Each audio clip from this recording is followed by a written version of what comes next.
afternoon, all you crazy sluts and whorebags. LissaChelle coming live from my subpar computer webcam because to not only wish you a happy new year, duh, but to say that I really appreciate all of you for supporting me because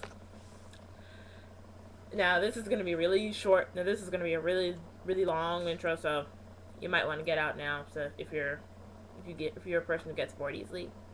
But anyway, I started this account back in April 2009. But back then I was just commenting and watching videos. Then when I got my first laptop in February of last year, I was so relieved because I was being given an opportunity to share my opinions with the world, and it's been a crazy journey. And the fact that my 2 year anniversary is coming up in the next 2 months, I'll probably do something for I'll probably do something for that. But at the risk of sounding redundant, it's been a crazy year on both my online life and my personal life. And here's to hoping that 2011 is brings the same craziness.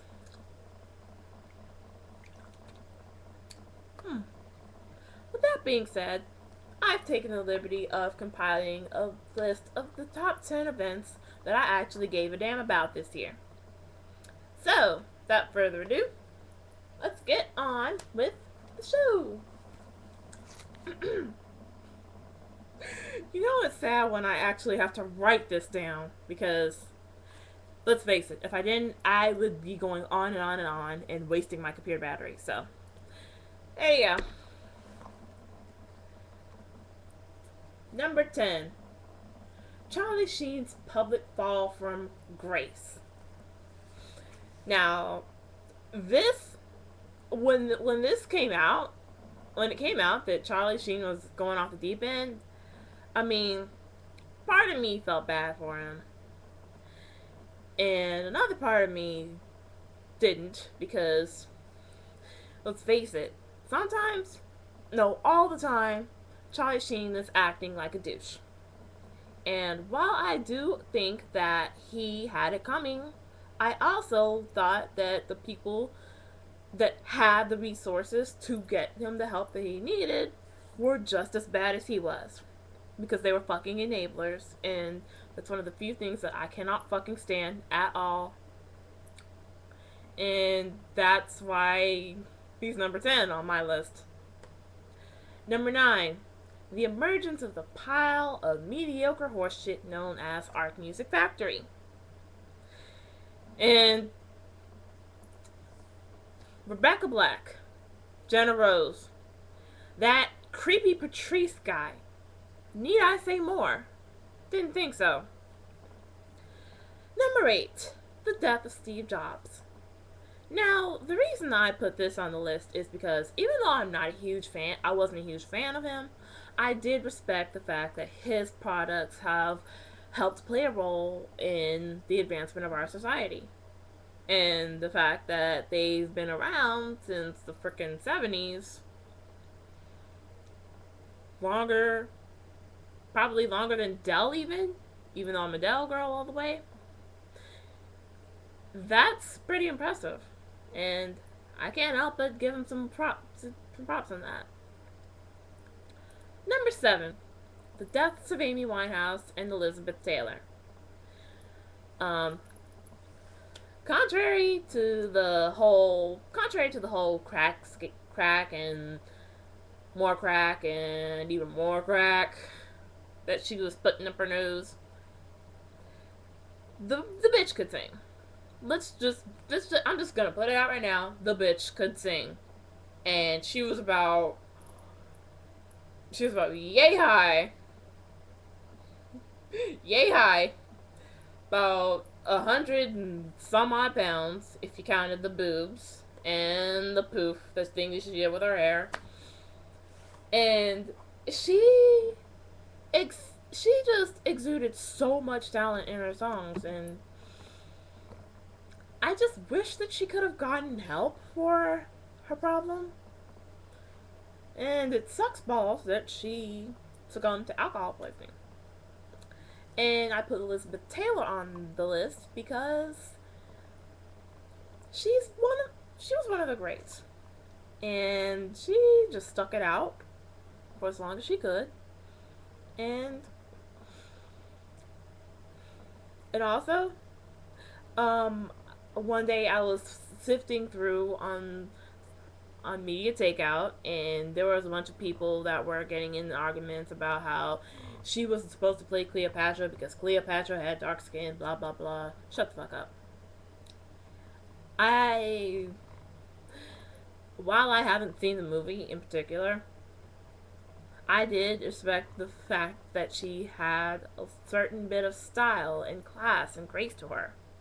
I mean, and I will admit, her perfume, this, her perfume was basically a personification. No, wait, this is not coming out right.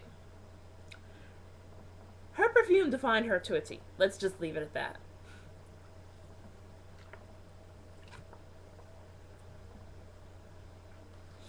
Number 6, The Deaths of Heavy D and Nate Dogg. And the same reason I put Steve Jobs and Amy Winehouse and Elizabeth Taylor on my list is because I respected their influence in the hip hop community, and I respected the talent that they brought to the table. And the fact that once again media takeout reported made up some bullshit story about Yahoo reporting the wrong date and time as a piss poor attempt at evoking a race conflict, that really chopped my ass right there. And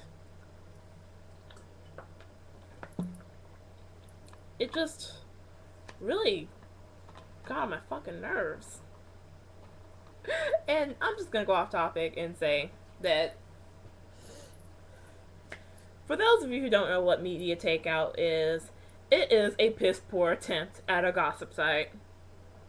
It's in the same area as TMZ.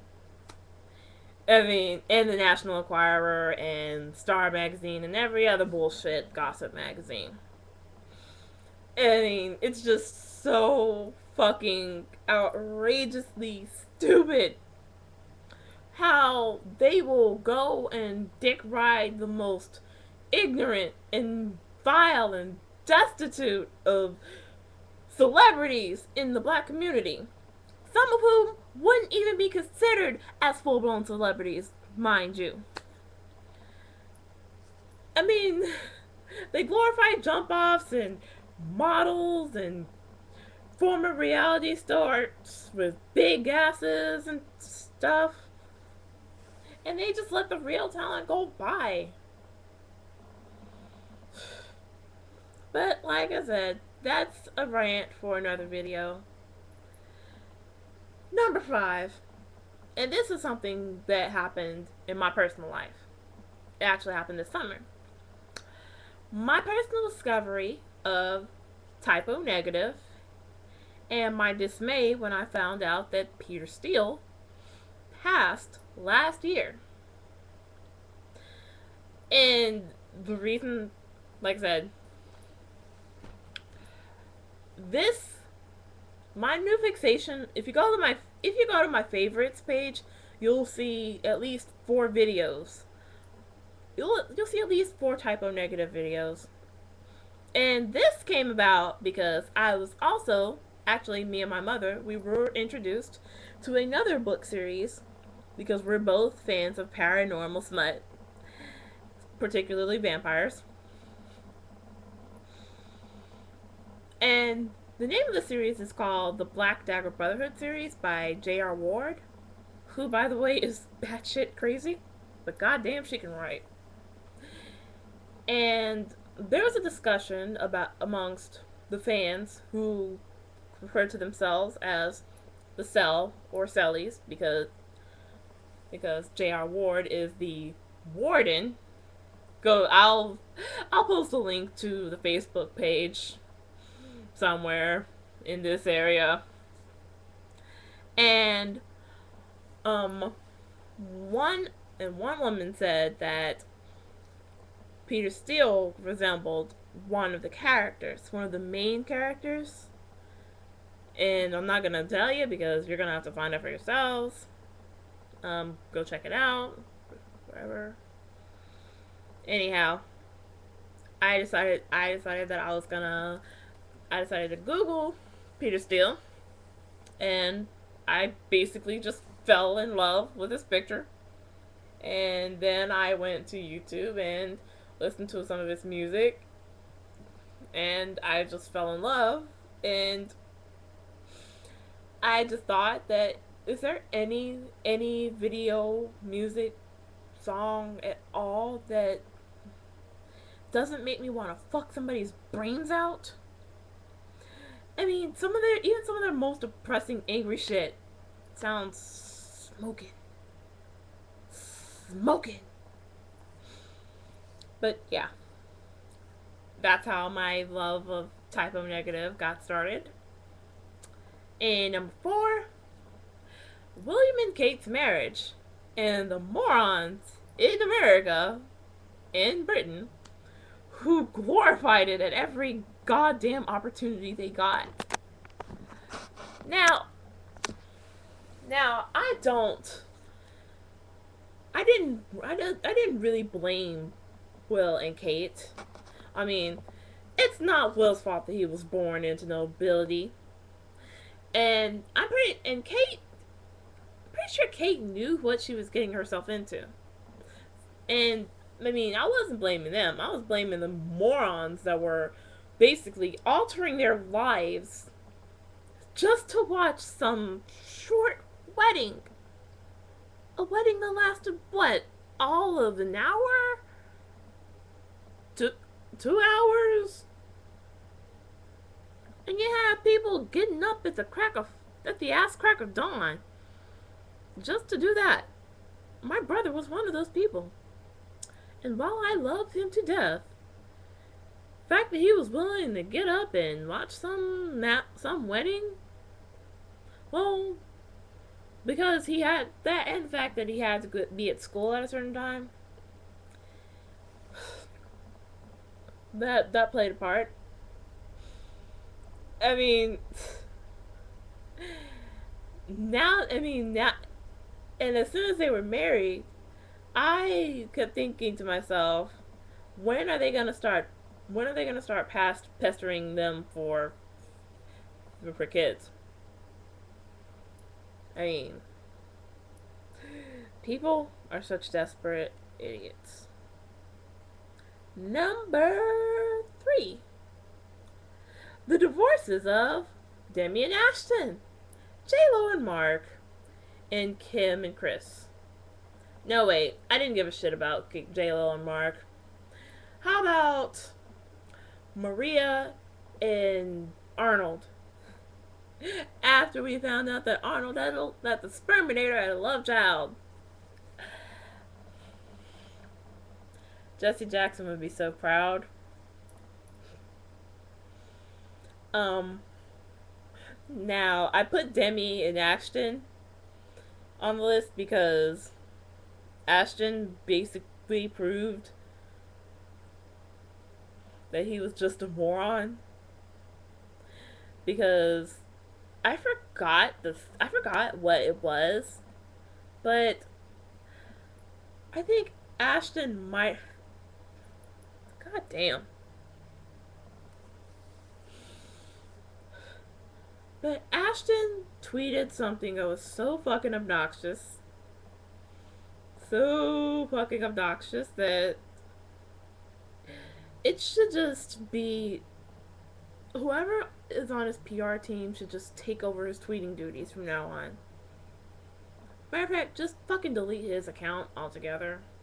Because if Ashton had a lick of common sense, he would have known that during Sandusky Gate, he would have known not to mix up the fucking names of the schools. Oh, fuck's sake. Screen went dark. You're gonna have to excuse me. And Kim and Chris. Oh my fucking god. Kim and Chris. This was just so funny. I'm not gonna say it was shocking because it wasn't. I mean, I didn't even give them a ghost of a chance together. But as soon as that piece of information hit, there was a tweet. There was a trend on Twitter about things that were shorter than Kim's marriage. I think somebody said Justin Bieber, or I can't remember right now because it was all just a whole fuckload of funny. And I guess the Kardashians are not happy after so many months. Number 2, again, another thing that happened in my personal life. The discovery of my plight in life as far as my future career is concerned. Um, Now that I'm about to begin my 7th semester of college, I've discovered that my goal, my calling in life, is to rant about our decaying culture. Because you can hope and pray all you want, but at the rate our culture is going, there is going to be something incredibly degrading. And I will be there to offer my 2.5 cents on it. Because that's where I shine. That's where I excel best. And even though I know that my life is going perfectly fine by now, the fact that we've got so many attention whores willing to just shamelessly put themselves out there, and then they want to get ass hurt when we're not getting the reaction that they wanted. That's like me winning the fucking lottery for me. And I want I would like to I would like to be one of those reporters or bloggers. I haven't decided yet. I would like to be one of those people that rants on things that piss her off. Because there's always going to be something that's going to piss me the fuck off. And the number one event of 2011 that I gave a damn about. Drum roll, please, bitches. I turned 21 in August. Woo! Yeah, I know some of you don't give a shit, but it's crucial for me, goddammit, because I could finally be able to go out in public and get shit faced because I'm legal. You know? Relax, kids. I'm not gonna get shit faced in public. I mean, I'm not that crazy. You're the crazy ones for thinking that I'm that crazy. And that's it. That's it. Those are the things that I gave a damn about this year. I mean, honorable mentions go to Chris Brown and his desperate fail, his mega fail at an attempt to resuscitate his career. Lindsay Lohan continuing to fuck herself up. Herman Cain and Michelle Bachmann. And, oh yeah, the death of Osama bin Laden. And the end of the war in Iraq, but the beginning of a fuckload of problems as far as the two nations are concerned. Like I said, this has been a crazy ass year, and I have enjoyed ranting and raving at my computer for the past 19 minutes. And till next year, bitches, I'm LissaChelle, and I'll see you in 2012. Peace.